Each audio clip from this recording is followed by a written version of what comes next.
Pablo se levanta todos los días temprano por la mañana y sale a correr media hora para mantenerse en buen estado. Luego viaja 1 hora para llegar a su lugar de trabajo. Allí repone mercancías en las góndolas para que los clientes siempre encuentren lo que buscan. Esteban trabaja manejando un taxi. Como pasa muchas horas sentado, intenta comer alimentos sanos. Después de 12 bocinazos, 974 frenadas y 3.258 cambios de marcha, Esteban termina su jornada laboral. Por la noche estudia ingeniería y es compañero de Pablo. Durante los fines de semana, ambos se reúnen en un taller improvisado en un cuartito de la casa de Esteban. Allí deciden desarrollar su creatividad y poner manos a la obra para fabricar una modesta computadora hogareña. Durante varias jornadas ensamblan componentes, sueldan circuitos y ensayan conexiones. Un día, finalmente, conectan el artefacto a un televisor y ocurre el milagro. Pablo y Esteban logran desarrollar una innovadora versión de un lenguaje de computación. El éxito del emprendimiento cautiva a sus amigos y así logran levantar los primeros pedidos. Con el tiempo contactan a un vendedor de computadoras que confía en su empuje y les encarga una cantidad de artefactos que escapa a sus posibilidades. Los jóvenes se encuentran ante el primer gran dilema. ¿Cómo hacen Esteban y Pablo para progresar con los medios que cuentan?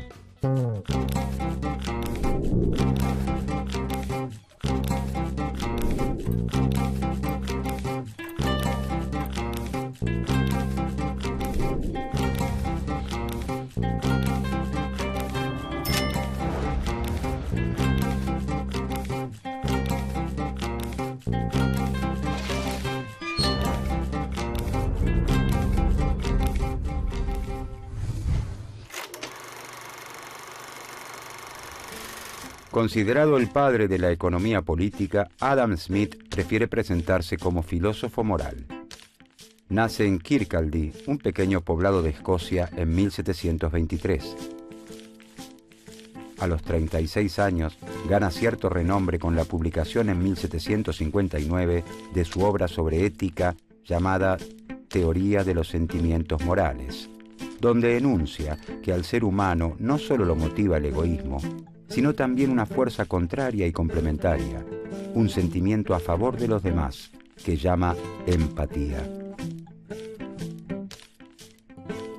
Estamos en los albores de la revolución industrial y la prosperidad que Smith descubre en Glasgow despierta su atención, que se concentrará en las prácticas mercantiles de sus vecinos para tratar de explicar como buen filósofo que es el nuevo mundo que lo rodea. Desde 1763, Adam Smith recorre durante 3 años Toulouse, Ginebra, París y Londres.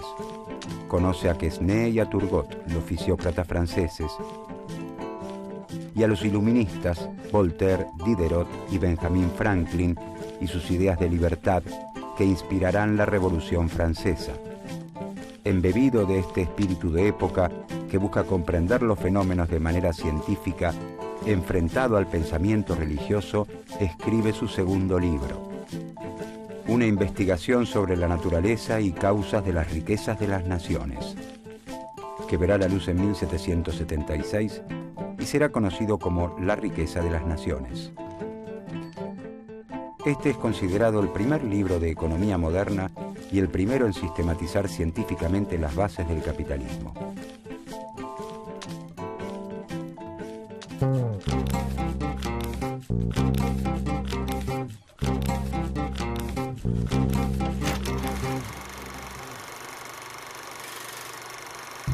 En el feudalismo, la compra-venta no es habitual. La economía rural, que es predominante, se basa en feudos que producen la mayor parte de los bienes que necesitan y solo esporádicamente se concurre al mercado para intercambiar ciertos excesos de producción o adquirir algún faltante. La sustitución del régimen feudal por el sistema capitalista no se produce de un día para el otro, sino que implica un largo proceso que se extiende entre los siglos XVI y XVIII. La revolución industrial se inicia en Inglaterra recién hacia fines de este periodo. A esta revolución productiva se suman los extraordinarios resultados y descubrimientos de la época que muestran que los fenómenos pueden ser entendidos por la razón humana. Los fundamentos divinos propios del medioevo pierden crédito. Se exigen explicaciones científicas en todos los campos del saber. Influenciada por estas corrientes, las ciencias sociales buscan descubrir leyes objetivas que rijan las relaciones sociales en todo tiempo y lugar. El capitalismo va socavando progresivamente las bases de la sociedad feudal, arrasando con costumbres afianzadas por siglos y con los vínculos fundados en el control religioso.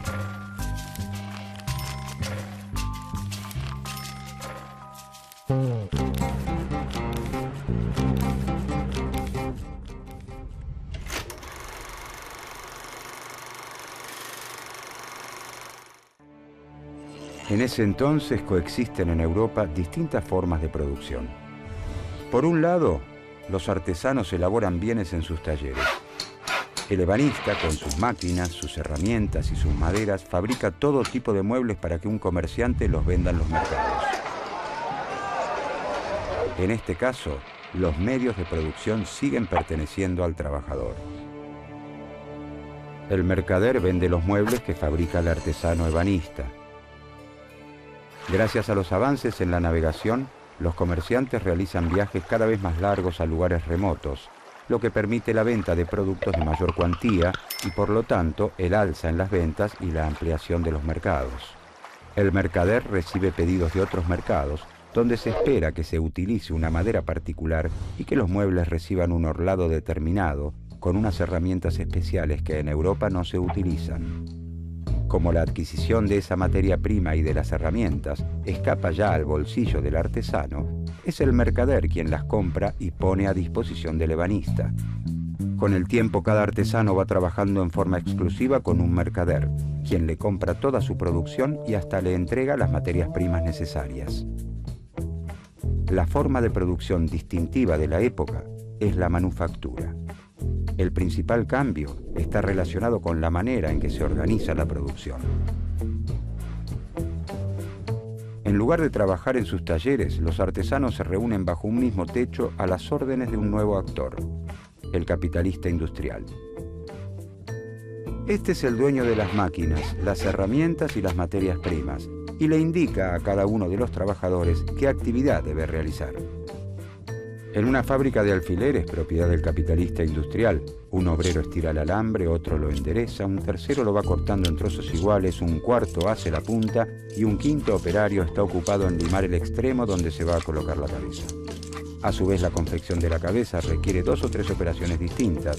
Fijarla es un trabajo especial, esmaltar los alfileres otro y todavía es un oficio distinto colocarlos en el papel. Esta división de tareas dentro de una misma fábrica se denomina división del trabajo. La división del trabajo también se difunde de a poco entre los artesanos independientes. El carpintero, que antes fabricaba muebles de todo tipo, ahora solo se dedica exclusivamente a las sillas. La manufactura transforma los roles de la sociedad conocida hasta entonces. El nuevo capitalista industrial ya no se encarga de la compra-venta de mercancías, sino de su producción. Es durante la fabricación que obtiene su ganancia. De hecho, no va al mercado. Esto lo hace el mercader, que vive de comprarle lo más barato posible al industrial y vender lo más caro que pueda en el mercado.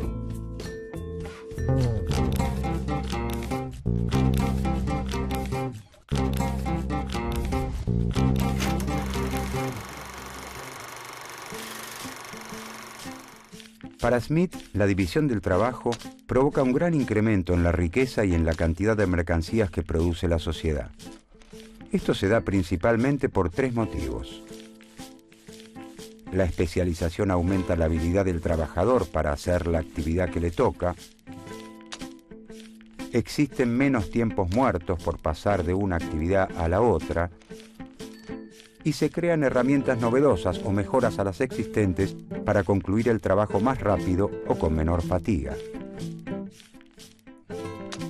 A diferencia de los fisiócratas, Smith considera más beneficiosas para la sociedad las actividades industriales que el trabajo de la tierra.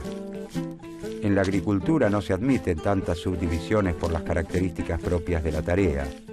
A lo largo del año, una misma persona tiene la oportunidad de arar, sembrar, cavar y recolectar.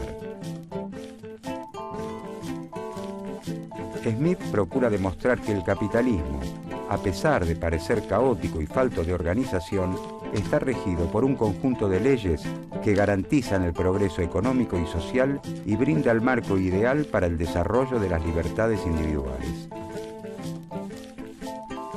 El sistema tiene su lógica de funcionamiento, sus leyes económicas eternas, inmutables y objetivas como aquellas que rigen los movimientos de los cuerpos celestes. La división del trabajo ¿habrá ayudado a Pablo y Esteban a encontrar la forma de cumplir con el pedido de computadoras?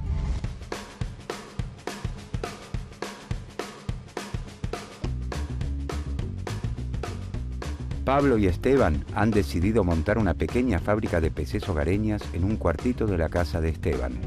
Como primera medida, deciden buscar una persona que lo financie. Rápidamente consiguen el apoyo económico de un tío de Pablo, que adelanta un capital para la compra de insumos. Luego logran entusiasmar a compañeros y amigos para que trabajen en el proyecto y de esta manera se puedan cumplir los plazos de entrega. La actividad en el cuartito se organiza por etapas. Pablo desarrolla un software más completo, Sebastián suelda componentes, Nicolás ensambla las carcasas, Esteban prueba los equipos y Jorge se encarga de embalarlos.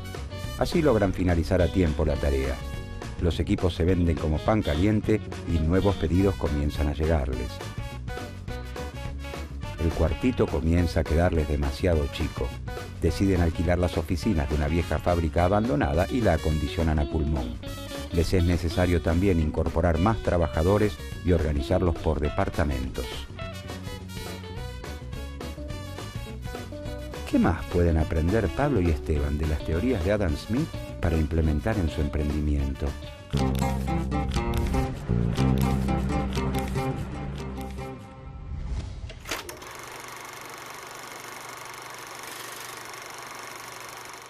Smith cree que la fuente de toda riqueza es el trabajo de una nación. Pero no todo trabajo crea valor, sino que existe un trabajo productivo y uno improductivo. El primero es el realizado por los obreros, los comerciantes y los capitalistas industriales. El segundo involucra al resto de las actividades, el soberano con todos los funcionarios que le sirven, todo el ejército y la marina, sacerdotes, abogados, médicos, hombres de letras, cómicos, bufones, músicos, cantantes y danzantes de ópera. De esta forma, Smith deja bien claro que el fundamento del progreso de la sociedad es la producción industrial. Por lo tanto, para aumentar la riqueza de la sociedad, debe aumentar su trabajo productivo total. De acuerdo con Smith, el motor que propulsa este incremento se encuentra en un atributo propio de la especie humana. Los hombres y mujeres, les guste o no, tienen una tendencia a comprar y a vender. Es una característica del ser humano tan natural como beber, comer o copular. A esto denomina la propensión natural al cambio. En este sentido, en 1776, cuando se publica La riqueza de las naciones, es imposible no preguntarse ¿por qué, si la compra-venta de mercancías es innata, no aparece con anterioridad? Smith explica que la propensión al intercambio propia de nuestra naturaleza no puede manifestarse con anterioridad porque el tamaño del mercado no es suficiente. Cuando el mercado es muy pequeño, los individuos temen dedicarse por entero a una actividad, ya que existe la posibilidad de que luego no logren cambiar el sobrante de sus mercancías por esas otras que no producen y necesitan. A la manifestación plena de la propensión al cambio han venido a colaborar los notables descubrimientos en los sistemas de transporte fluvial que permiten a los comerciantes realizar largos viajes y llegar a nuevos mercados. Ya con grandes mercados, las personas se animan a dedicarse por completo a la elaboración de un producto. Están seguros de que podrán obtener, a cambio de sus mercancías, los bienes que necesitan y no producen. El sistema capitalista, o la sociedad civilizada en palabras de Smith, es la expresión más acabada de la naturaleza humana. Permite que nuestro instinto al cambio se manifieste en plenitud. No es la benevolencia del carnicero, del cervecero o del panadero la que nos procura el alimento, sino la consideración de su propio interés. No invocamos sus sentimientos humanitarios, sino su egoísmo. Ni les hablamos de nuestras necesidades, sino de sus ventajas. Smith nos dice que cuando los individuos responden a esta propensión natural al intercambio buscando su propio bienestar y en un sistema de libertad natural, son conducidos por una mano invisible que, sin proponérselo, saberlo o desearlo, promueve el crecimiento de la riqueza de la sociedad como un todo.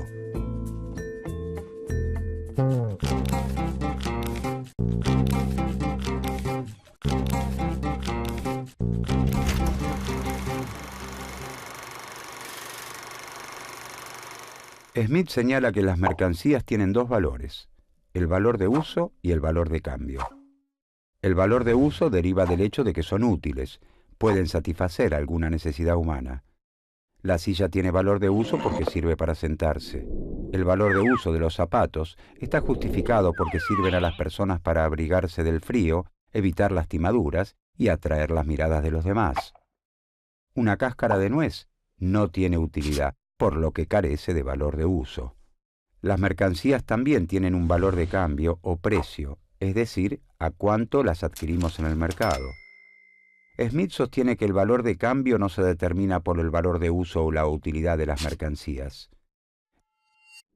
¿Quién determina cuán útil es un bien, dado que los gustos y necesidades son tan diferentes como los individuos?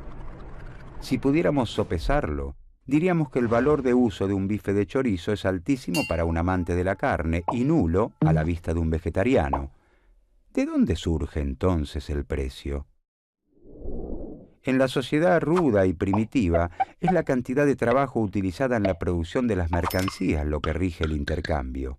Si para producir un par de zapatos se emplean 2 horas de trabajo y para terminar una silla se necesita solo una, entonces el zapatero exigirá al ebanista 2 sillas a cambio de un par de zapatos. Nos encontramos ante la ley del valor trabajo. En la sociedad capitalista, con el desconocimiento sobre los tiempos necesarios para la producción de los bienes fabricados por otros y la participación de los capitalistas y terratenientes, Smith considera que la ley del valor trabajo deja de operar. Abandona el camino recorrido hasta entonces y asegura que el precio ya no está determinado por el trabajo incorporado. En uno de sus aportes más importantes y originales, Smith enuncia las diferentes clases sociales que componen la sociedad moderna: los trabajadores, los capitalistas y los terratenientes. Cada clase es dueña de los 3 factores necesarios para la producción.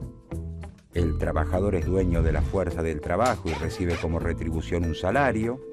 El capitalista es dueño del capital y a cambio recibe un beneficio.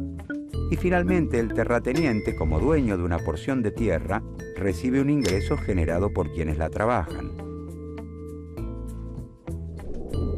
Smith desarrolla entonces la teoría de los costos de producción y dice que el precio de una mercadería surge de sumar el salario, la ganancia y la renta que se paga a quienes están involucrados en el proceso productivo.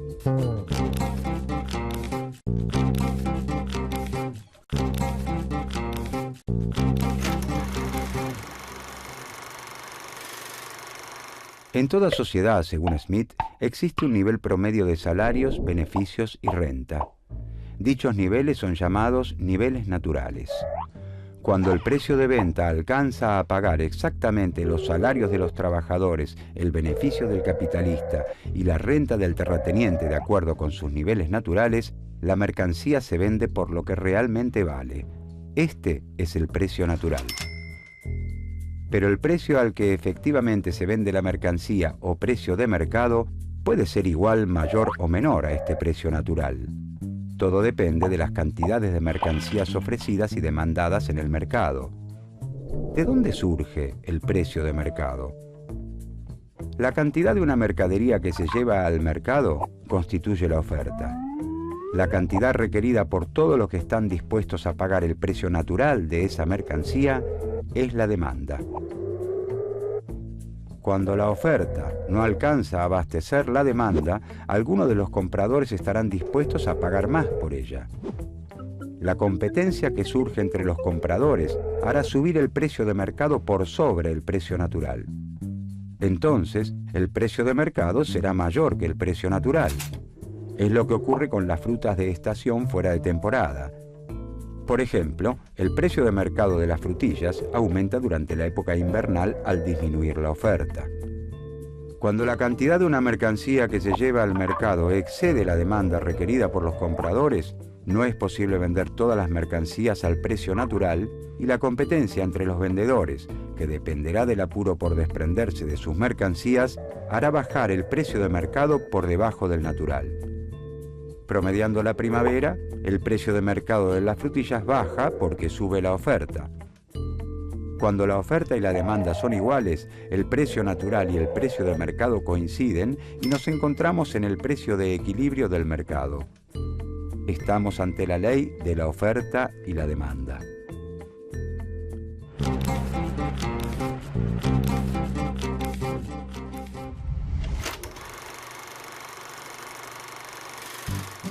Smith reconoce que las consecuencias de la división del trabajo sobre el desarrollo intelectual y espiritual de los trabajadores son desastrosas. Como ellos realizan pocas actividades sencillas, su tarea es muy monótona. Esto entorpece al trabajador y lo incapacita para realizar otras actividades. Smith admite también que los capitalistas y trabajadores tienen intereses contrapuestos, por lo que existe posibilidad de conflicto. El trabajador quiere que su salario sea lo más alto posible, mientras que el patrón quiere pagar lo mínimo. Pero en esta negociación, trabajadores y capitalistas no se encuentran en igualdad de condiciones. Smith reconoce el poder de acuerdo con el que cuentan los capitalistas para mantener los salarios bajos y nota que el derecho protege a la clase burguesa. Además, el hecho de no contar con las máquinas y herramientas necesarias para producir coloca a los trabajadores en una situación de dependencia con respecto al capitalista. Sin embargo, Smith defiende el sistema capitalista y lo cree necesario para el progreso de la sociedad. Así como cada abeja construye su hexágono sin saber que está construyendo junto a otras un panal, cada uno de los individuos busca la inversión más rentable para el capital con el que cuenta y un orden natural, o mano invisible, lo guía hacia el beneficio de toda la sociedad. Como el interés personal es la fuente del progreso económico y del bienestar general, los individuos deben poder tomar sus decisiones libremente. Smith recomienda la libertad de mercado y la eliminación del proteccionismo alentado por los mercantilistas. Cree que con la libre competencia y el desarrollo de la economía capitalista, no solo crecerá la riqueza de las naciones, sino que también mejorarán las condiciones de vida de los más pobres. Por su parte, el gobierno debe garantizar la defensa contra agresiones extranjeras, la justicia, las obras e instituciones públicas y la protección de la propiedad privada.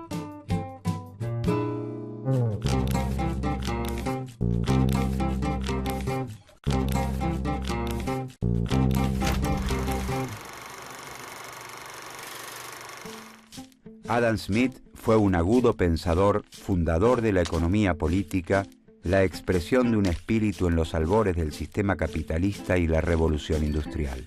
La riqueza de las naciones marcaría a los más influyentes pensadores del siglo XIX y aún hoy sigue inspirando a los defensores del libre mercado.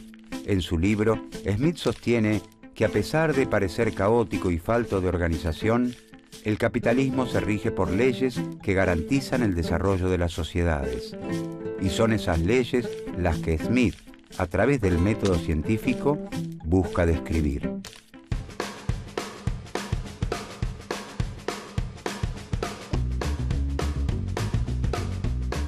La industria de la PC hogareña prospera en todo el mundo y el emprendimiento de Pablo y Esteban crece a pasos agigantados. Los beneficios de la actividad son casi en su totalidad reinvertidos en la fábrica, de manera tal que en pocos años les es posible la compra de la vieja planta fabril, tecnificarla y contratar mayor y mejor mano de obra. El pueblo también se beneficia con el emprendimiento. Crecen las industrias alrededor de la fábrica y con ellas la cantidad de habitantes. El gobierno colabora con las obras de infraestructura, construye caminos, escuelas y hospitales. Una mano invisible parece también acompañar ese crecimiento y el bienestar se extiende a toda la sociedad.